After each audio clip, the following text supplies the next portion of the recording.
Chers téléspectateurs, bonsoir. Ce jour 22 juin 2026, le Premier ministre, chef du gouvernement, Anatole Koliné Makosso, était au siège du Parlement, précisément à l'hémicycle de l'Assemblée nationale, pour présenter le programme d'action du gouvernement pour ce quinquennat 2026-2031, conformément à l'article 103 de la Constitution qui stipule, je cite, à son entrée en fonction, le Premier ministre présente le programme d'action du gouvernement. Fin de citation. La plénière de ce jour a été naturellement placée sous le patronage du président de la Chambre basse du Parlement, Isidore Mvouba. Le chef du gouvernement a décliné l'action de l'exécutif en 20 missions. Et ce soir, au cours de cette tribune spéciale, nous allons en parler avec 4 confrères, en l'occurrence Ernest Blanchard-Dimi, administrateur du groupe de presse Brazanet, Brony Fortunate Ngolali, journaliste à Tcheleka Media, Alphonse Ndongo, journaliste économique et financier, promoteur de la chaîne en ligne ANTV, et Arsène Séverin, journaliste, promoteur de la chaîne télé CFD Live. Chers confrères, bonsoir. Bonsoir, Lévi. Et surtout, merci pour votre disponibilité. Pour commencer, il y a 5 ans, s'acquittant de ce même devoir, le 21 juin 2021, Anatole Koliné Makosso avait décliné l'action du gouvernement en 12 batailles. Et curieusement, cette année, il parle de 20 missions. Quelle différence y a-t-il entre bataille et mission pour le commun des Congolais? Le gouvernement est chaque fois en mission. Ernest? Bon, je crois qu'il faut repartir peut-être juste avant Koliné Makosso. Nous sommes en 2016, quand Clément Mwamba arrive, personne n'a fait Clément arrive comme Premier ministre. Alors, on parle d'un gouvernement de combat. Et parce que quand Clément Mwamba arrive, la situation est catastrophique.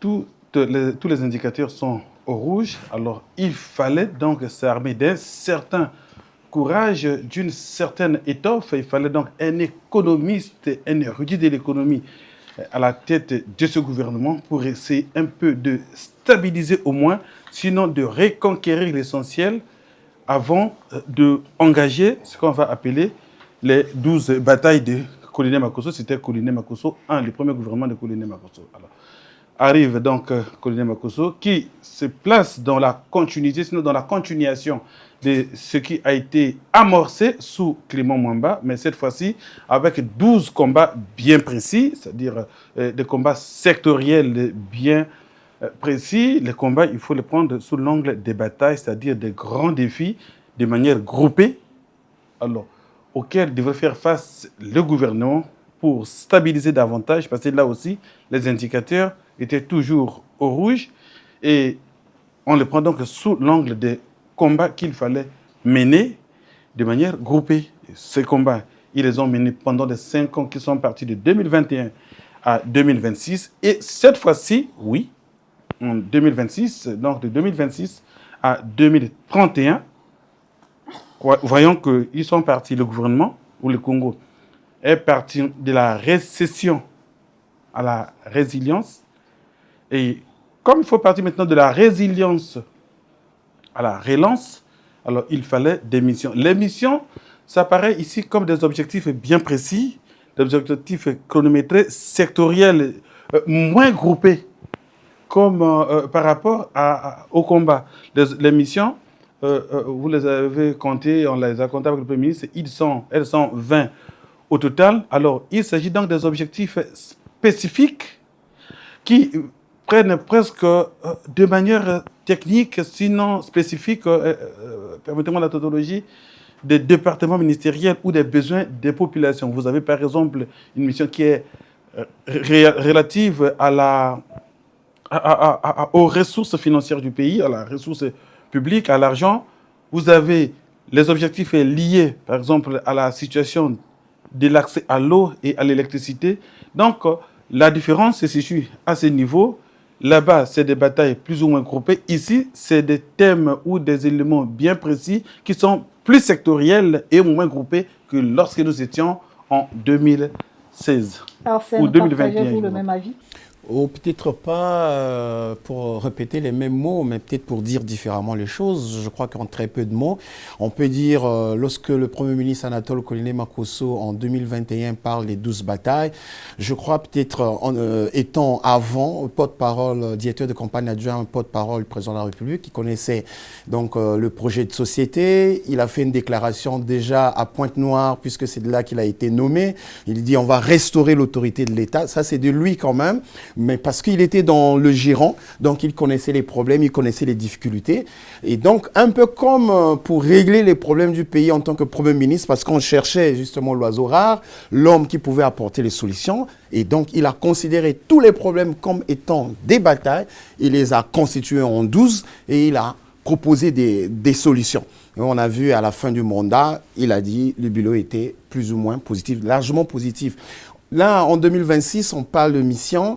C'est beaucoup plus peut-être rattaché au président de la République qui donne les missions à son gouvernement. Et lui, il est exécutant avec les membres de son gouvernement. Là, ils sont en mission cette fois-ci.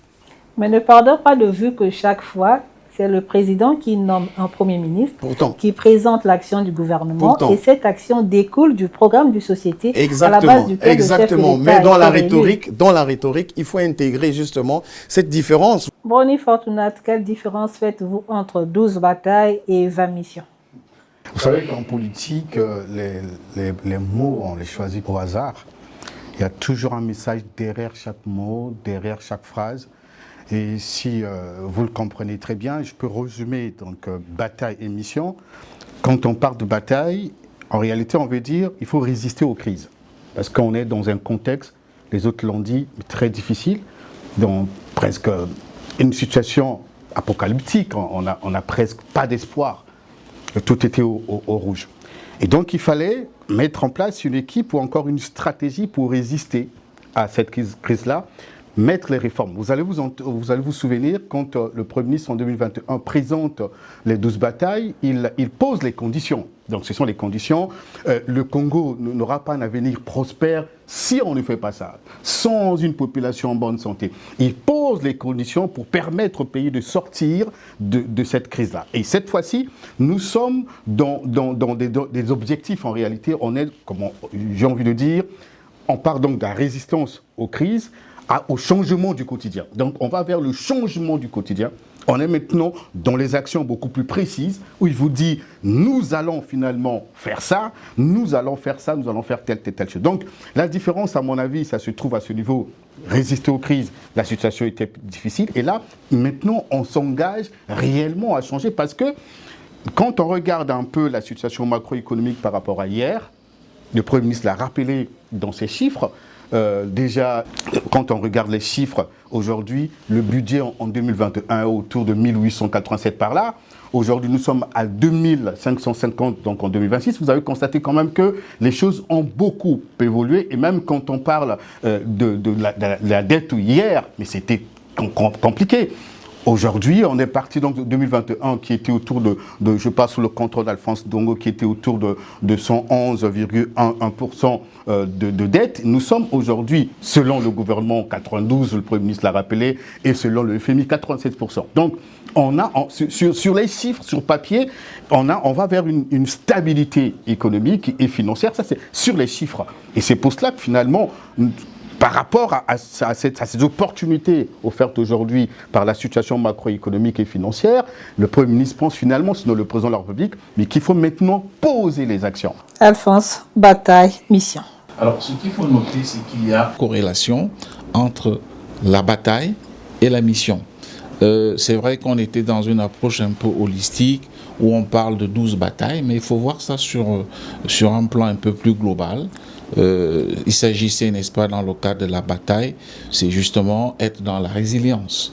Et la résilience a conduit aujourd'hui à ce qu'on est en train de projeter comme croissance, donc ce qui fait partie de la mission.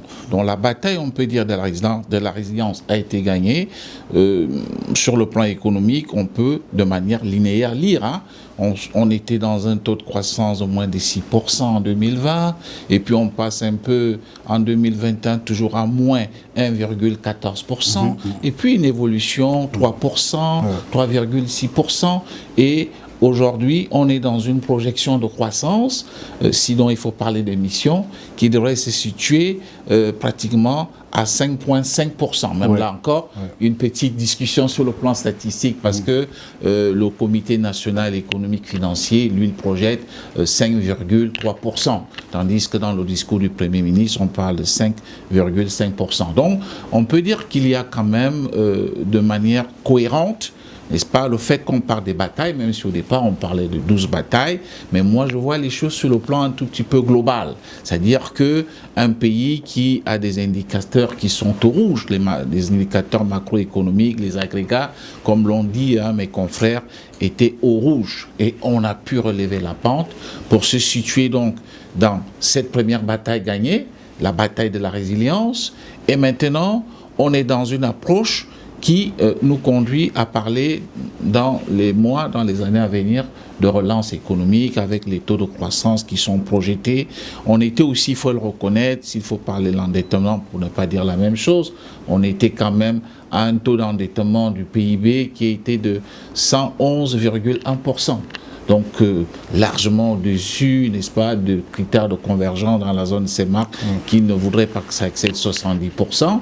Bon, et puis on est passé à 116. Là, nous sommes en 2021. S'il y a donc même une croissance du taux d'endettement, 116,2%. Le Premier ministre parle de plus de 92% du niveau d'endettement du Congo par rapport au PIB. Bon, mais on regarde quand même de manière linéaire, c'est ça qui est bien en économie parce qu'on ne trompe pas. C'est pourquoi je parle de corrélation. Je pense que c'est bien pensé.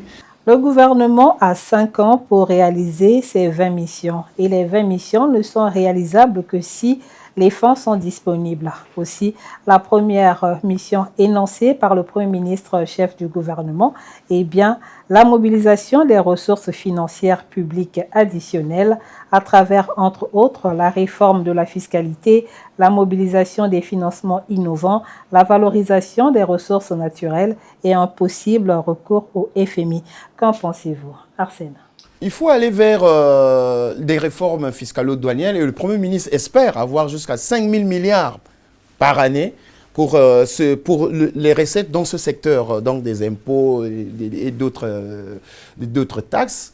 Je pense qu'il ne faut pas que ça soit juste un simple slogan. Parce qu'on le dit depuis la campagne l'élection présidentielle qu'il faut des ressources additionnelles pour pouvoir bonifier ou booster les acquis qui ont été obtenus pendant les 5 dernières années.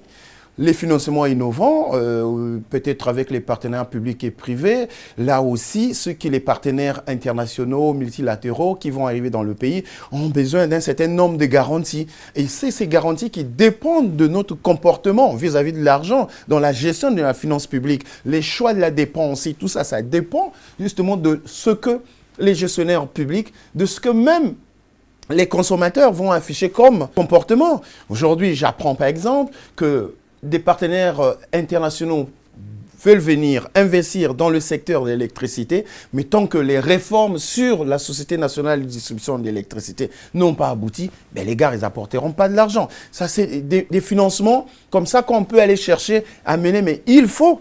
J'ai suivi le Premier ministre qui disait qu'il y aura des efforts, qu'on va améliorer le climat des affaires dans le pays. Je crois que tout cela dépend de ça avec des financements innovants. Mais sinon, bon, il ne faut pas aussi que si on mise sur les recettes fiscalo-douanières pour aller jusqu'à 5 000 milliards de francs CFA, mais il ne faut pas qu'on serre la vis en créant des taxes, en créant des multiples taxes dans le pays, parce qu'après, l'impôt tue l'impôt. Même si aujourd'hui, c'est notre objectif. Mais après, je vois quand même qu'en dehors du pétrole, on pense que les minéraux peuvent apporter de l'argent, les ressources naturelles, le bois, les mines et tout ça, parce que ces ressources naturelles apportent quasiment rien. 10 000 milliards peut-être l'année, mais c'est quoi 10 000 milliards? Quasiment rien.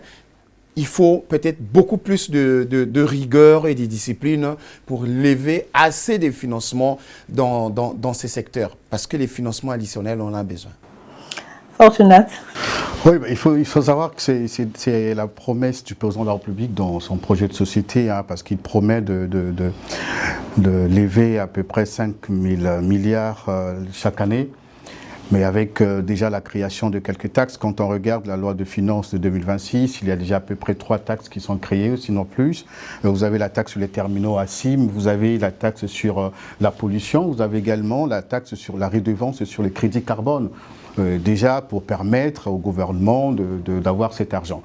Mais ce n'est pas du tout réaliste, c'est ce que je pense, parce que dans les conditions actuelles, quand on sait que le vrai problème, ce n'est pas en réalité, puisque le Premier ministre parle même d'un circuit complexe dans les impôts, dans le régime financier, d'un système assez opaque, assez poreux, donc finalement l'argent va dans les poches des gens, mais c'est un problème, à mon avis, qui relève de la souveraineté nationale dont on parle tout à l'heure, la restauration de l'autorité de l'État. C'est une question de volonté politique. C'est même au-delà des simples réformes. Parce que s'il n'y a pas une réelle volonté politique pour remettre ou donner à la justice son indépendance afin de lutter réellement contre la corruption, il serait difficile.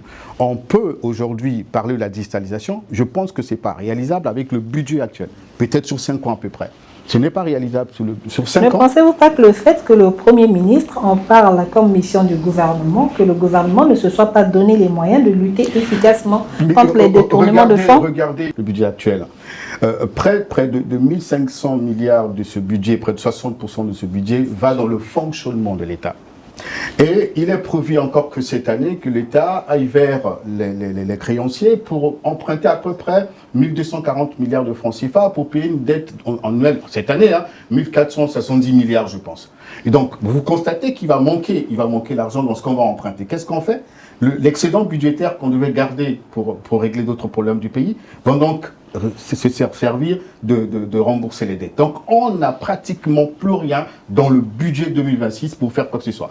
Déjà, l'investissement, on est autour de 567 milliards par là, mais 45% viendra encore de l'extérieur, des dettes et des dons. Donc, vous comprenez que cette année, il n'est pas possible, même quand on regarde le budget alloué au ministère des technologies, des télécoms et tout ce qu'il faut, ce n'est pas possible qu'on parle de la digitalisation cette année, donc de la lutte pour la transparence au sein des régies financières. Donc c'est pour cela que je pense aujourd'hui, ce qu'il faut, ce qui peut marcher aujourd'hui, c'est de la volonté politique. C'est réellement que le président décide réellement de donner à la justice, à tous les instruments qui ont été mis en place, ALC et tout ce qu'il faut, de mener réellement en toute indépendance leur travail. Et vous constaterez que si les uns les autres qui sont traqués, qui sont soupçonnés de détournement ou autres, sont interpellés, jugés, on a vu au Sénégal. Le Sénégal n'a pas mis les réformes comme il faut pour pouvoir, j'ai envie de dire, recevoir les caisses du Trésor, à peu près 900 quelques milliards de francs CFA, juste parce qu'à un moment donné, on a dit, vous devez remettre l'argent,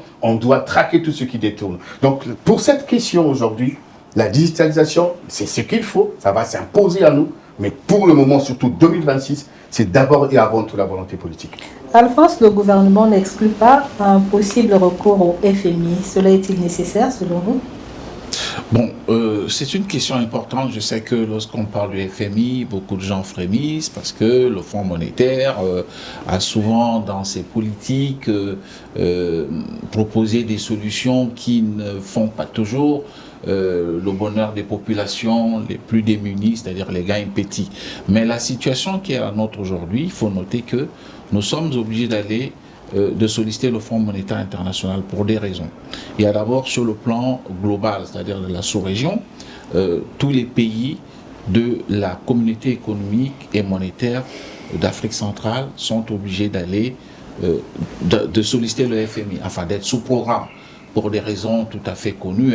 Vous savez qu'il y a eu un récent sommet ici en janvier dernier qui a été suscité par le Fonds monétaire international, juste parce que tous les États de la sous-région ne veulent pas se mettre au même rythme de coordination dans la mise en œuvre des réformes. Et cela nous expose, si on ne met pas en œuvre ces réformes, eh ben, cela peut nous exposer à une dévaluation du franc CFA. On en a échappé à Yaoundé, je crois, en 2019. Ça a chuchoté lorsqu'il y a eu le sommet ici à Brazzaville. Et puis bon, le FMI nous a demandé, écoutez, mettez en œuvre ces réformes pour que tous les pays soient au même niveau. Il y a des pays qui n'ont pas voulu jusque-là vraiment suivre ces instructions, notamment la Guinée équatoriale, je ne crée pas d'incident. Le Gabon qui traînait s'est mis, n'est-ce pas, en bon ordre. Le Congo l'a toujours fait, on l'a vu avec le dernier programme de facilité élargie de crédit. Donc, sur le plan d'abord sous-régional, il faut que nous soyons, n'est-ce pas, sous programme. Maintenant, il y a des problèmes spécifiques à notre économie et je pense que quand on observe, quand on lit le discours du Premier ministre, on s'en rend compte avec, n'est-ce pas, une faible mobilisation de recettes fiscales, ce qui justifie justement le fait qu'aujourd'hui, on veuille poser le pied sur l'accélérateur pour essayer, n'est-ce pas, de donner une certaine cadence dans le cadre de la mobilisation des recettes qui échappent vraiment beaucoup à l'État, c'est-à-dire des recettes hors pétrole. Nous avons tous ces problèmes. Le Premier ministre, quand on suit son discours, il a parlé de payer, n'est-ce pas, les institutions à budget de transfert, de payer régulièrement les pensions, bref, de faire fonctionner l'État. On a besoin d'argent. Et comme nous n'arrivons pas nous-mêmes à mener des réformes, parce qu'un pays qui est dans une certaine souveraineté, dans une certaine dimension de souveraineté, peut bel et bien se passer du FMI. Ça, il faut le reconnaître, il y a des pays qui ont réussi à mettre sur pied des programmes. Lorsqu'on a été en but à des difficultés très importantes, nous avons fait recours au FMI pour, n'est-ce pas, à accéder à ce qu'on a appelé l'initiative pays pauvres très endettés. Bon, cela nous a donné un certain oxygène qui a permis que nous soyons plus endettés, que nous ayons, n'est-ce pas, un peu plus de souffle. Et donc, il faut voir ça dans ce sens, dans le sens de l'assainissement des finances publiques, dans le sens où cela va nous permettre évidemment de renforcer notre capacité de mobilisation. Le Fonds monétaire international est aussi une nécessité pour nous, parce que c'est celui qui nous donne une certaine note qui permet que notre signature soit de qualité. Et lorsqu'elle est de qualité, nous pouvons donc bénéficier, n'est-ce pas, de l'appui financier des bailleurs de fonds bilatéraux. Ça peut être la France, la Chine, bref, les États, et multilatéraux, parce que la Banque mondiale est obligée d'emboîter le pas, tout comme l'Agence française de développement. Le Premier ministre l'a dit dans son discours, absolument. Mais c'est juste pour que ceux qui nous suivent comprennent un peu comment ça fonctionne. Parce que le monde d'aujourd'hui, vous êtes coté, vous êtes qualifié par une institution de renommée comme le Fonds monétaire international, dont personne ne doute, n'est-ce pas, du rapport. Leur point de vue, leur appréciation compte. Si nous voulons aller sur le marché financier international, comme nous levons les eurobonds, eh ben, les experts, les investisseurs, c'est comme ça qu'on les appelle, ils vont consulter le rapport du FMI. Donc, c'est tellement important pour nous, puisque nous sommes à la recherche des fonds. Le Premier ministre, en parlant de mobilisation de fonds, a parlé des fonds internes, notamment la fiscalité et tout ce qui s'ensuit, mais aussi sur le marché financier international. Ce qui n'est pas mauvais, hein, parce que les pays comme la Côte d'Ivoire, le Bénin dont on parle aujourd'hui, tous, le Kenya, vont sur le marché financier international. Mieux nous avons une bonne signature, parce que le Fonds monétaire international nous aurait accordé un satisfecit, selon le jargon du milieu, qui signifie que nous sommes des gens quand même conformes, eh bien, mieux nous allons emprunter à moindre coût. C'est-à-dire que le taux que les investisseurs nous appliquent sera certainement moins que ce que nous avons aujourd'hui. On nous dit que c'est 10%, mais parfois c'est au-delà. Voilà, parce que notre signature n'est pas vraiment bonne. Hein, donc, c'est pourquoi je voulais quand même apporter ce rajout. J'aimerais qu'on parle de la valorisation des ressources naturelles. Ça fait partie des leviers énoncés par le Premier ministre pour mobiliser justement ces fonds additionnels publics. Ernest? Oui, la valorisation justement des ressources. Je vais parler des ressources minières aussi, mais parlons un peu des ressources naturelles comme le bois. Le bois est une richesse très importante dans notre pays, mais quand vous regardez les compteurs, quand vous regardez ce que le bois, les registres, ce que le bois rapporte dans notre pays, c'est dans le budget, c'est après quelque chose, alors que les grumes sortent, il y a une transformation locale, plus ou moins. En fait, il y a de la valeur ajoutée quand même. C'est vrai, le taux de déforestation chez nous est autour de 1%. On s'est dit, on n'est pas quand même un pays de grande déforestation, donc le bois est toujours là, sur place, mais il y a coupe de bois. Chaque année, l'État donne des permis d'exploitation à ces sociétés-là, mais ça ne rapporte pas grand-chose. Mais ça devait rapporter grand-chose, et pour le bois qui est coupé, et pour les impôts forestiers. Donc, je crois, là, il faut beaucoup de de mécanismes pour regarder comment les choses marchent. Maintenant, sur les mines, là aussi, lorsque vous regardez le budget du département ministériel concernant les mines, il y a plus d'argent que ce qu'on attend, ce que les mines font rentrer dans le budget de l'État. C'est quand même un peu aberrant. Ils demandent des milliards, mais après, vous voyez, ils sont à moins de 500 millions de francs CFA d'inscription budgétaire. Je crois que là, il faut régler. Peut-être, il y a la valorisation. Quand on parle de la valorisation, vous avez les mines de potasse. Aujourd'hui, on a donné un peu à Dangote et peut-être à un autre opérateur. On peut arriver à la fabrication des engrais qui peut être servi à notre agriculture sur le plan interne, tout comme à l'exportation, ça peut être également servi. On peut avoir de la valeur et de l'argent qui peut entrer. Je crois le gouvernement a intérêt, il y a des polymétaux dans le pool, dans la Bouenza. Aujourd'hui, il y a une grande activité quand même dans le pool, les Chinois et d'autres qui travaillent là, et ceux qui donnent de permis.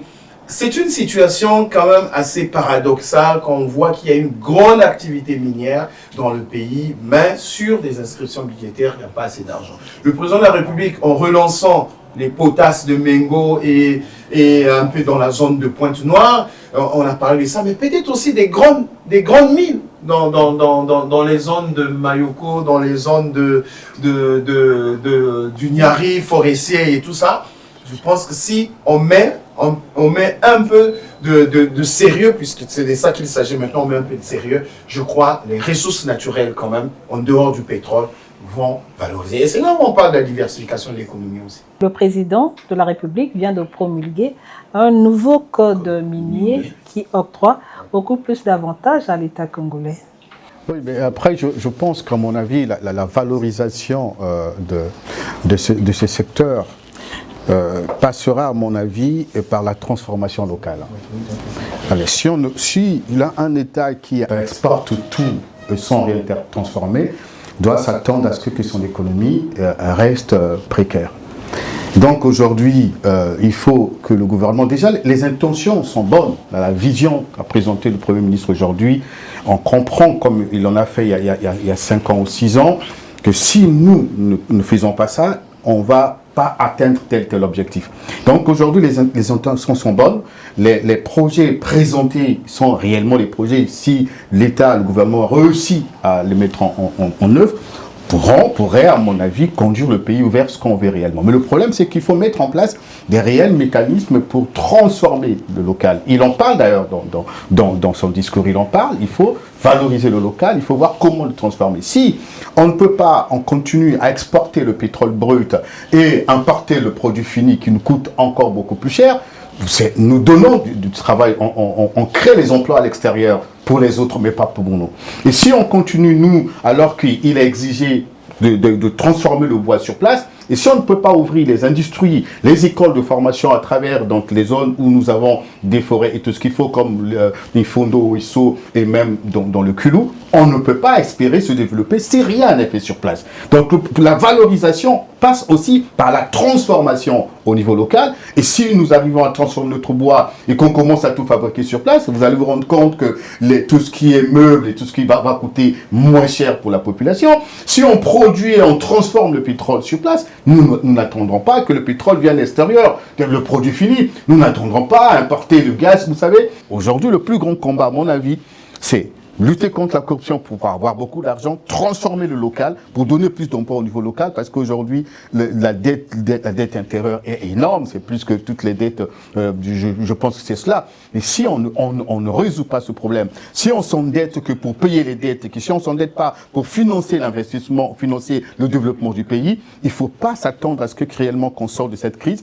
Moi, je voudrais plutôt abonder, peut-être pas dans le même sens, mais juste faire comprendre que c'est là où, au-delà de l'audace ou du courage du colonel Makosso, il faut plutôt reconnaître le fait que lui, alors, il a parlé de la nécessité de poursuivre les réformes qui ont été engagées, parce que toutes n'ont pas été mises en œuvre et certaines ont monté leurs limites, d'où leur recalibrage, afin que les effets escomptés se produisent sur le terrain concernant la transformation sur place des ressources naturelles. La loi, les textes existent, les intentions sont là, mais sur le terrain, il y a eu, par exemple, des difficultés. Et autant il a insisté, l'électricité, oui, il a dit les réformes ont été engagées, mais nous allons les poursuivre. Je vais le paraphraser, peut-être pas avec ces mots, mais avec ma compréhension, que les réformes engagées dans le sens de la concession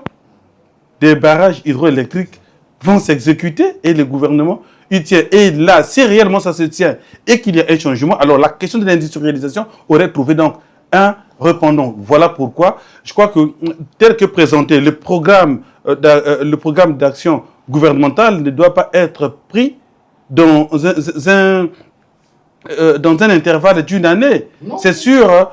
5 ans après, il y aura encore une évaluation, comme cela a été fait dans un bouquin à la fin du quinquennat qui est fini. Et au fur et à mesure qu'on voit les faiblesses, on les corrige, qu'on voit les manquements, on les amende pour que chaque jour ou chaque chose qui est mise en œuvre puisse être bénéfique pour la population. Prenons le cas, tel qu'il a parlé, des problèmes d'accès à l'eau, à l'électricité. Il a parlé également du carburant. Donc, c'est des problèmes qui sont connus, que nous vivons, mais que les gouvernants aussi vivent. Et ils en sont conscients. Alors, si ils en sont conscients et ils ont mis cela dans les missions, les 20 missions qui sont pour le gouvernement qui commence actuellement, ça veut dire que les intentions sont là, mais tel que vous avez dit également, il faut plutôt aller au-delà des intentions, au-delà des constatations. Maintenant, il y aller sur le plan de l'action. Et une mission, ça relève plus de l'action que de la théorie. Les missions sont connues, les hommes sont là, le canevas est tracé. Je crois qu'il ne reste plus qu'à se mettre à l'œuvre pour que la situation des Congolais change. Voilà ce que je voudrais compléter, Madame Lévy. La redynamisation de l'économie nationale, la priorisation de l'agriculture et de l'industrie, ainsi que la création des emplois en plus grand nombre courant ce quinquennat. Le pays a-t-il les moyens pour parvenir à ses ambitions ?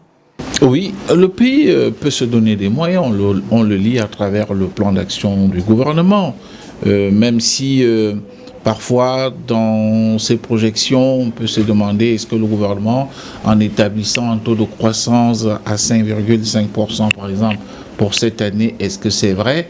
Puisque je vous rappelle, le Fonds monétaire international, dans le cadre de la crise que nous vivons entre les États-Unis et l'Iran, a revu tous les taux de croissance des pays, si bien que le nôtre est passé de 5,3, moi je préfère donner le chiffre du CNF, à 2,8%. Donc ce sont là parfois des indicateurs. On n'a pas aussi évalué le coût que supportent par exemple les agents économiques par rapport au manque d'électricité, les problèmes d'eau et même de carburant, parce que cela vient un tout petit peu gréver leur budget, n'est-ce pas, de fonctionnement. Donc, ce sont des choses qui sont telles que, quand nous regardons, on dit, le gouvernement a tracé les sillons, il y a des projections qui sont faites, nous souhaitons que ces projections arrivent à bon port, mais maintenant, il faut parfois aussi être réaliste. D'où la nécessité, comme je pense le Premier ministre l'a dit, de compter sur le partenariat public-privé, qui est un instrument très important dans le cadre du financement de l'économie. Ce sont des choses, vous appelez les privés, ils viennent, n'est-ce pas, clé en main, avec les études que vous menez, par exemple, investir dans un secteur. Cela permet à l'État de ne plus chercher des financements extérieurs pour, n'est-ce pas, assurer le saut qualitatif en infrastructure. Donc, ce sont des choses qui sont possibles. Tout maintenant dépend des moyens et du sérieux que l'État va mettre. Et non le Premier ministre qui a les 20 missions. Maintenant, il faut voir les choses sur le plan global. C'est de réussir la mission, laquelle ? La mission de la relance économique du Congo. Mais on ne peut pas réussir cette mission si on n'a pas d'électricité en quantité et en qualité. Si tout le temps qu'on sort, on n'a pas de carburant, ça crée des surcoûts avec des gens qui font la spéculation en vente de produits pétroliers. Vous voyez, le pays s'arrête. Donc, il faut que le gouvernement mette du sérieux, je le sens, il y a eu le Premier ministre qui parle de reconcession des barrages, que cela va éventuellement, mais ce n'est pas ça qui compte. Au-delà des barrages, il nous faut une production d'énergie pour que la vraie industrie puisse démarrer, pour que vraiment tout soit enclenché. Il nous faut 3000 MW. Il faut relancer le barrage de Sounda. Le Premier ministre l'a dit, mais on a toujours vu des gens se bousculer, dire que oui, il y a un partenaire chinois, ça a été signé, il va s'installer, et puis finalement, rien ne s'est fait. Ça montre qu'il y a un problème d'attractivité de notre pays. Il faut analyser tout cela, et l'attractivité renvoie à tous ces problèmes qu'on évoque ici, c'est-à-dire la lutte contre la corruption. Vous avez une institution qui lutte contre la corruption, on a l'impression que c'est une lutte cosmétique. Enfin, c'est pas vraiment la vraie lutte, c'est le petit, je ne sais pas, voleur de poules, mais il faut qu'on aille vraiment dans la vraie lutte contre la corruption, et que ce ne soit pas seulement les voleurs de poules qui nous soient présentés comme étant des corrompus ou des corrupteurs. Pour compléter, abonder dans le même sens qu'Alphonse, moi je pense que le Congo a suffisamment de moyens pour mener à bien sa politique de développement. Il y a deux pesanteurs, à mon avis, qui posent problème aujourd'hui, qui étranglent le gouvernement. Il y a la dette. Voilà, la dette, puisque la dette, aujourd'hui, nous l'avons dit, c'est pratiquement 57% du budget de l'État congolais. Donc si on ne prend que le budget sans aller encore s'endetter, on va tout prendre pour les dettes. Après, vous avez la pression sociale. Face à la pression sociale, à un moment donné, le gouvernement, parfois, est obligé d'agir pour telle chose. Sinon, aujourd'hui, le FMI, le Premier ministre l'a dit clairement, aller repartir vers le FMI ou bien continuer avec le FMI, on peut le comprendre comme la volonté du gouvernement de vouloir mettre de l'ordre dans sa gouvernance. Ça peut s'expliquer de cette manière parce que le FMI ne vient pas vous donner tout sur un plateau d'or. Le FMI vient avec beaucoup de conditions et pour vous amener à mieux gérer vos finances, à ramener votre économie à un niveau acceptable. Donc, c'est aussi une volonté d'accepter, c'est une manière de dire, nous voulons de cette rigueur-là, nous voulons réellement que les choses changent, c'est pour cela que nous voulons poursuivre avec le FMI. Parce qu'il a dit lui-même que c'est grâce aussi au FMI, il faut le savoir, que le Congo a pu quand même surmonter la crise de 2021 jusqu'en 2025. Et si on n'avait pas le FMI, la situation aurait pu être beaucoup plus compliquée. Oui. Donc, c'est la volonté manifeste de vouloir mettre de l'ordre dans sa gouvernance. Mais seulement, il faut que le gouvernement regarde de fond en comble, puisque la politique aujourd'hui, c'est de vouloir refinancer la dette, vouloir allonger les périodes de remboursement. Il faut le reprofilage. Et donc, il faut aller vers ça pour permettre à un moment donné que le Congo fasse les économies pour son développement. Si on ne le fait pas, ça va être très compliqué parce que la dette continue à étrangler, puisque tout ce que toutes les recettes qui entrent, c'est pour les dettes, c'est en réalité, ou encore il faut aller s'endetter pour payer d'autres dettes. Donc le cercle vicieux ne nous permet pas réellement d'investir librement et de réaliser tous les projets. Donc ça va être compliqué. Donc il faut regarder comment mieux gérer la dette et regarder comment faire face à la pression sociale pour que finalement, puisque la population ne va pas attendre, les 20 missions, et si on comprend mieux, ce n'est pas les missions à réaliser en 5 ans, ce n'est pas possible. C'est pour ça que le Premier ministre dit aux députés, c'est ce qui est même bien, il associe cette fois-ci la population dans la mise en œuvre, sinon du PND. On va donc tous ensemble, cette fois-ci, on associe la population, ça ne sera plus l'affaire du gouvernement seul, qui s'assoit avec ses experts, mais cette fois-ci, on veut faire avec la population. Désormais, le PND va être conçu avec la population. Donc, certainement, les députés qui connaissent mieux la réalité des citoyens vont dire au gouvernement, au lieu de privilégier, par exemple, tel ou tel projet, nous, on peut aller rapidement sur ça et ça va nous coûter peut-être moins cher que d'aller sur les 20. C'est ce qu'il a dit. Il faut faire le choix des priorités.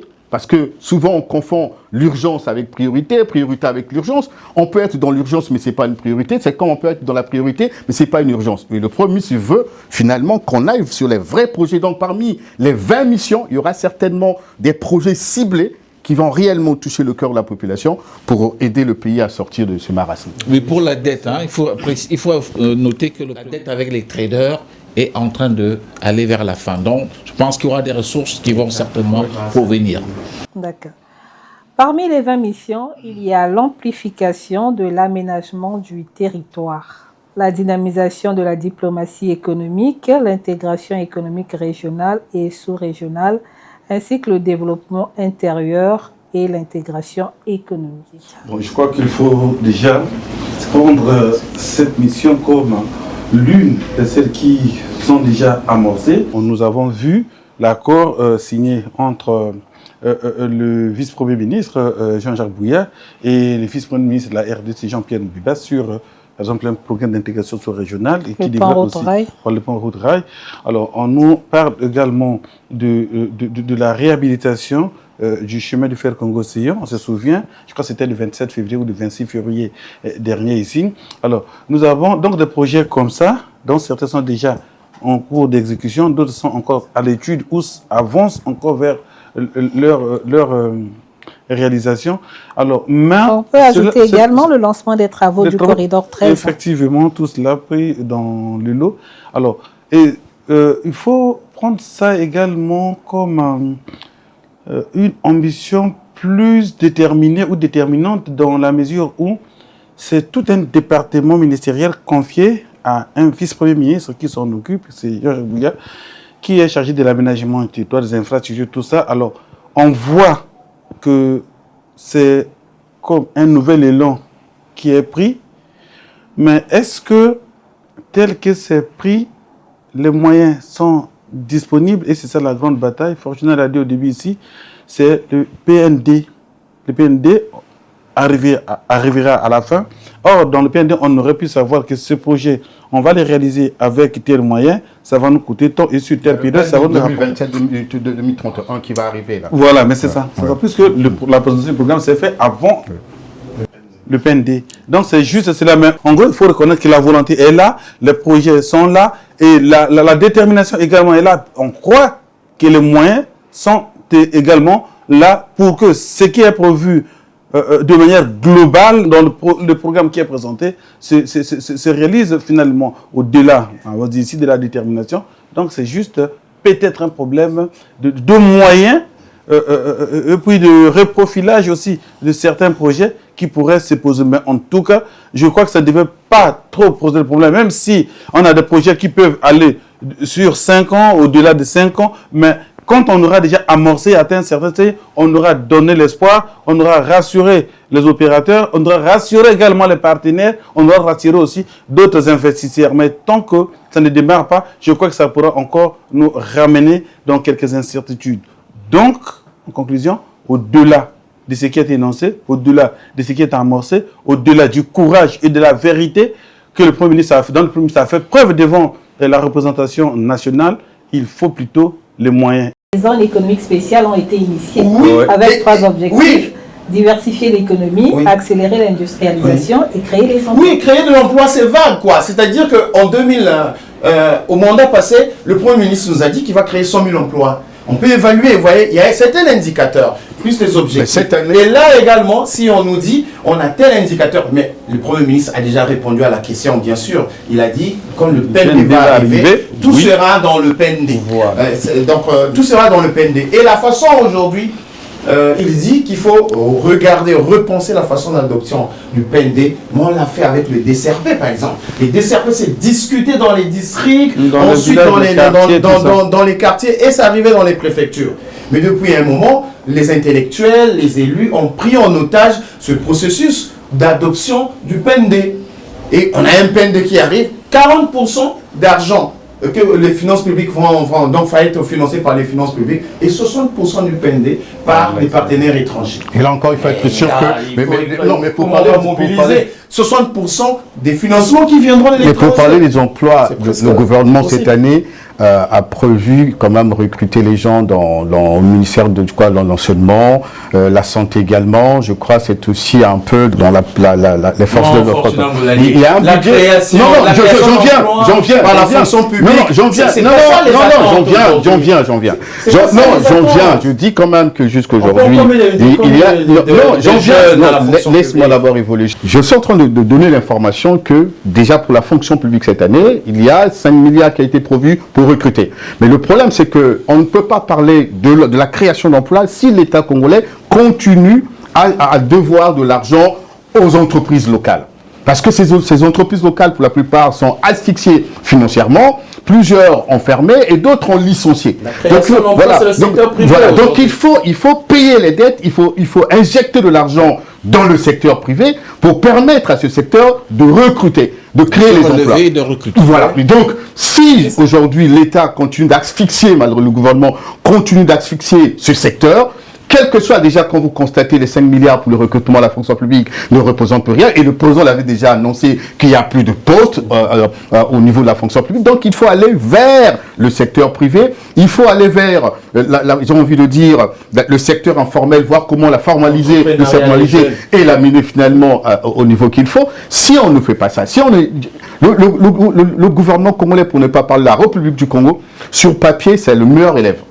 Voilà, c'est le meilleur élève. Vous parlez tout à l'heure de la décentralisation. On a à peu près 9 lois dans ce secteur de la décentralisation. Mais diable, jusqu'aujourd'hui, vous constatez que ça va timidement, sinon ça n'avance pas. Le Congo est meilleur sur papier. Le Congo a des lois qu'il faut. Le Congo a des instruments juridiques qu'il faut. Mais seulement, comme disait Jimmy tout à l'heure, la mise en œuvre pose problème. La mise en œuvre, ce sont les hommes qui sont là et qui souvent traînent les pas ou qui, pendant longtemps, surtout pour ceux qui séjournent au gouvernement depuis 10 ans, 20 ans, et qui trouvent le gouvernement comme un statut social aujourd'hui, et malgré leur bilan, vous imaginez que ces gens-là ne peuvent jamais servir la République, ils vont se servir, et c'est pour cela que rien ne marche. Voilà pourquoi on a parlé de l'investissement dans le capital humain. Que faut-il faire concrètement? Le Premier ministre en a parlé d'ailleurs. Oui. Mais quand tu parles d'investissement de capital humain, nous, on a deux problèmes dans le pays. Il y a d'abord notre système éducatif, aujourd'hui, qui est en inadéquation avec ce que les exigences du développement aujourd'hui. Il a préconisé l'organisation des États généraux. Oui, les États généraux ont eu lieu et les recommandations sont là. Il y a des lois qu'il faut prendre maintenant. Et tout est en attente. En fait, le problème comme ça, c'est pas des lois. Il faut aller vite aujourd'hui. Fortuna disait tout à l'heure, nous, on est bon sur le papier. Les lois vont arriver et tout ça, les process, mais il faut aller vite aujourd'hui. Former des jeunes avec des profils qui vont avec le développement du pays. Absolument. Il faut des jeunes dans le numérique, il le dit, les jeunes dans le digital, les jeunes dans, en tout cas, des métiers innovants où on ne peut plus aller chercher des profils ou de la compétence à l'étranger. On continue à le faire aujourd'hui. Les Chinois qui arrivent, ils arrivent à leurs compétences et malheureusement, les choses n'avancent pas. Donc, je crois que dans le capital humain, après, il faut investir aussi dans je ne sais pas s'il faut investir, mais pas forcément pour mettre de l'argent. Les responsables, lui disait, les responsables, les dirigeants aujourd'hui, il faut qu'ils soient plus patriotiques.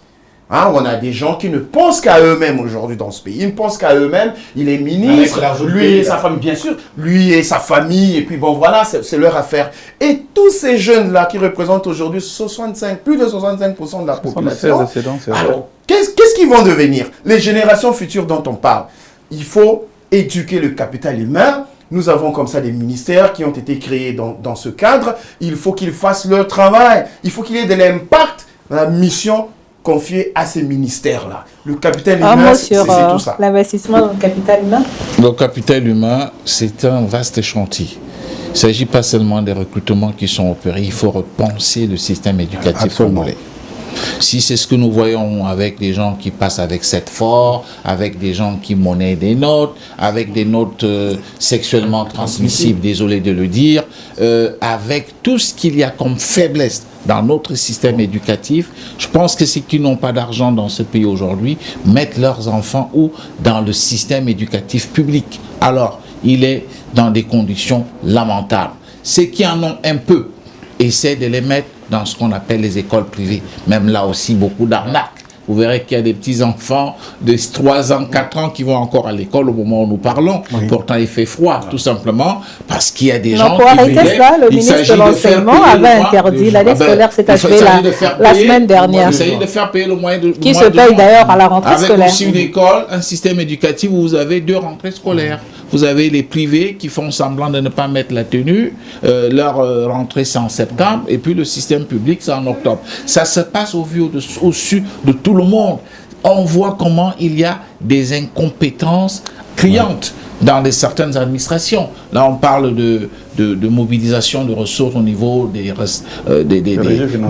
régies financières. Mais avec quel capital humain? Avec des gens qui hier étaient, c'est pas moi, enseignants dans une école primaire, se sont arrangés à s'insérer au trésor, ou bien, je ne sais pas, à la douane, ou je ne sais pas moi, au niveau des impôts. Non, il faut aujourd'hui qu'on fasse les choses de manière normale. Il n'y a pas de développement si vous n'avez pas des cadres bien formés. Tout commence par le capital. Tout commence par là. Un pays comme le Sénégal, on en parle aujourd'hui. Le Sénégal n'a pas de richesse dont dispose le Congo. Mais ils ont quoi? Le capital humain. Très important. Très, très important. Il faut vraiment repenser le système éducatif. Arsène le dit, on fait les états généraux tout le temps. Mais pour quelle application? Ça se voit, ça se lit. Tout le monde voudrait avoir son enfant qui réussit, même par des moyens illégaux. Et alors, les conséquences, c'est qu'à la fin, on se retrouve avec des cadres mal formés. Il a pris un exemple sur une grande école dont je n'ose pas donner moi aussi le nom, mais je suis au courant. On voit comment ça se passe. Les professeurs nous témoignent, nous disent comment ils sont fréquentés chez eux pour que, bon, ils puissent, un élève ou un étudiant puisse passer à une année supérieure. S'il n'y a pas donc cette revalorisation de notre système éducatif, comme on a connu dans les années 80, dans les années 70, où on sait que beaucoup d'Africains venaient étudier ici. Savez-vous que l'ancien secrétaire général de l'Union africaine a fait ses études ici à l'université Marien Ngouabi? De même que l'ancien président gabonais, Omar Bongo. Voilà. Donc vous voyez, donc le système éducatif congolais était une référence en Afrique francophone.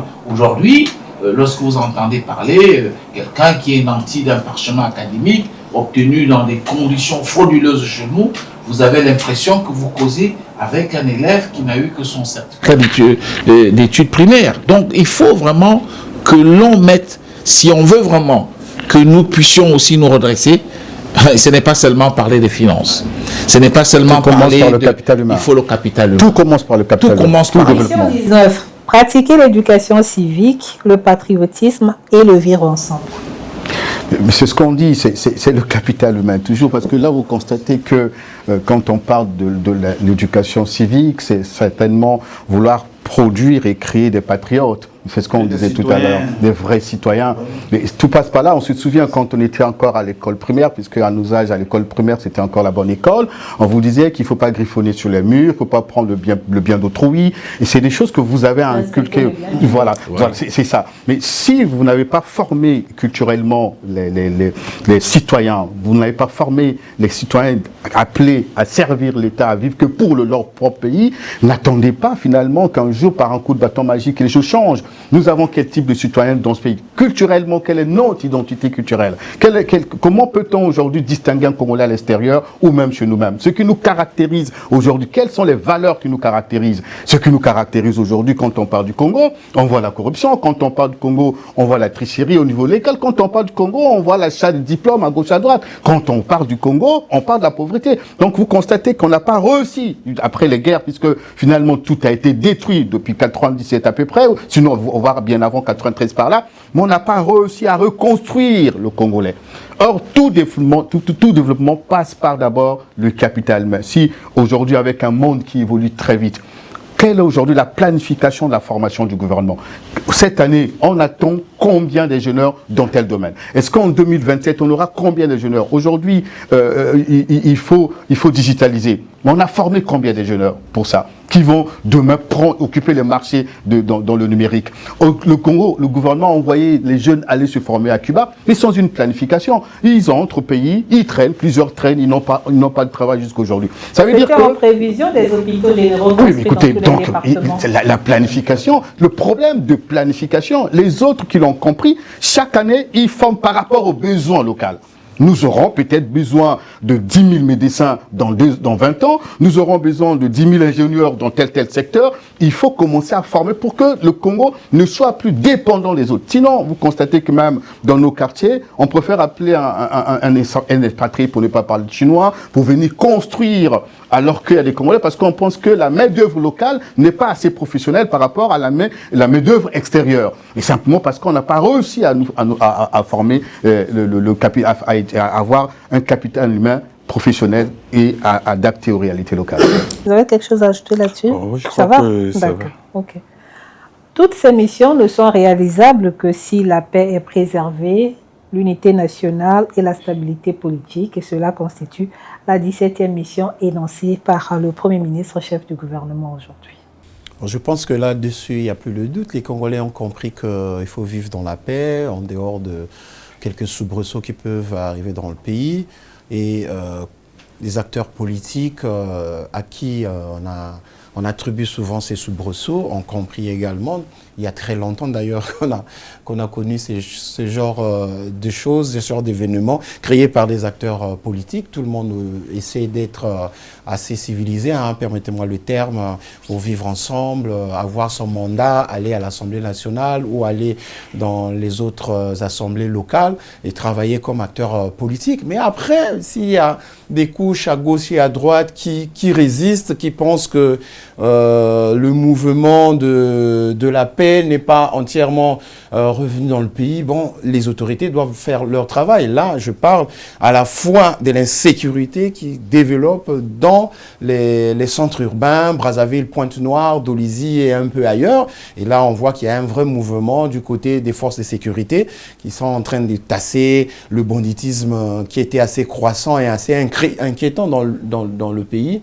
Des Koulouna, les bébés noirs, et grâce justement aux forces de sécurité, on a pu tasser cela et qu'il y a des choses aujourd'hui qu'on ne revit plus. Mais non, aussi dans le pool, parlons-en, qui pendant des années sont restés dans une espèce d'île d'insécurité. Et en janvier dernier, il y a eu ces incidents-là de Mindouli, malheureusement. On a pu tasser et c'est déplorable malheureusement. Mais ce qui est bien, c'est que je pense que les acteurs politiques sont aujourd'hui, en tout cas ceux qui sont au pays, sont aujourd'hui dans une certaine dynamique de vivre ensemble, de travailler, de faire la démocratie.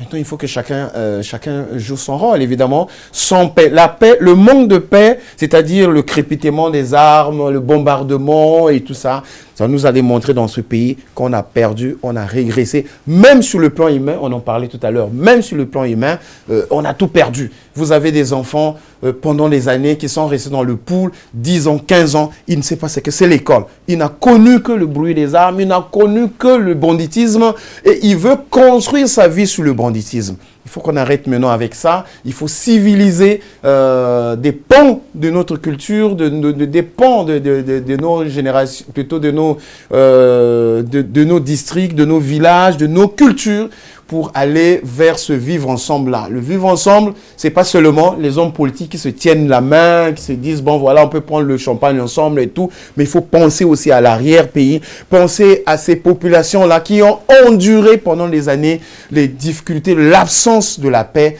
Il faut approcher. Quand on dit, par exemple, le 2026 peut coïncider à l'inauguration de l'hôpital de Kinkala, je crois que c'est pas peut-être une récompense, mais c'est une reconnaissance aujourd'hui des gens qui ont souffert, qui ont manqué de tout et qui ont aujourd'hui la route, qui vont avoir l'hôpital un hôpital général et peut-être d'autres services de l'État. Pourquoi pas la route Kinkala, Mindouli, ils ont droit à tout cela, c'est une récompense. C'est ça le vivre ensemble. Plutôt que des gens qui se sentent un peu en dehors du processus de développement. C'est des gens qui sont entre Ouesso et Infondo qui doivent se taper 2 jours, 3 jours dans des bus qui forcément parfois n'arrivent pas, et qui n'ont pas d'avion, qui n'ont rien du tout, qui souffrent, ces gens-là. Mais ça aussi, c'est des gens qui ont constaté des efforts. Si on va aller vers le vivre ensemble, l'unité nationale, il faut qu'il y ait l'égalité, la justice sociale,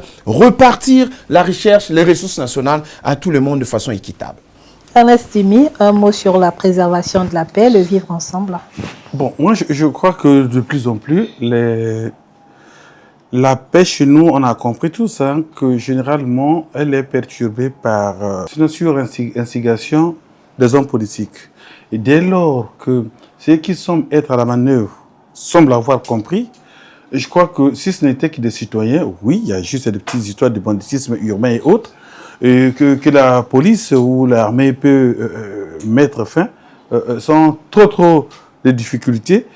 Et étant donné que les acteurs principaux semble avoir compris, je crois que cela ne devrait pas un jour faire l'objet d'un retour en arrière, d'autant plus que le Premier ministre parlant devant les députés a fait comprendre que c'est l'un des chantiers, c'est l'une des missions, des 20 missions qu'ils ont à accomplir dans le cadre du mandat qui commence.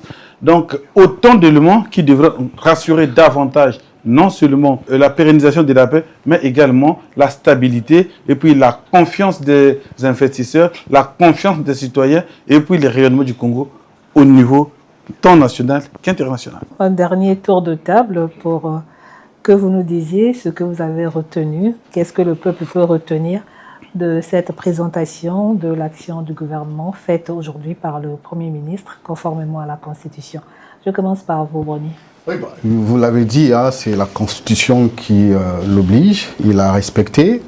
Ce qu'il faut retenir, on le disait tout à l'heure, c'est l'attitude d'un Premier ministre qui s'est montré assez courageux, assez en phase avec les préoccupations de la population, et un Premier ministre qui, dans l'humilité, reconnaît les failles d'hier et se donne la mission de tout mettre en œuvre pour corriger ce qui n'a pas marché hier. Parce que vous savez que quand on est un homme politique et quand on est face à de telles difficultés, parfois on a du mal à être sincère, soit pour ne pas apeurer la population, s'aimer la piscose, et soit encore parce que finalement, il faut faire plaisir aux partenaires internationaux. C'est pour cela, à un moment donné, parfois, ils sont obligés de ne pas vraiment dire la vérité. Donc, on était face à un Premier ministre aujourd'hui qui a démontré qu'il a beaucoup appris aussi pendant les 5 ans passés, finalement, qui est en train de mettre en place une politique, pas seulement pour 5 ans, parce que les réformes, pour mûrir, parfois il faut aller au-delà de 5 ans, c'est 10 ans, c'est 20 ans des réformes.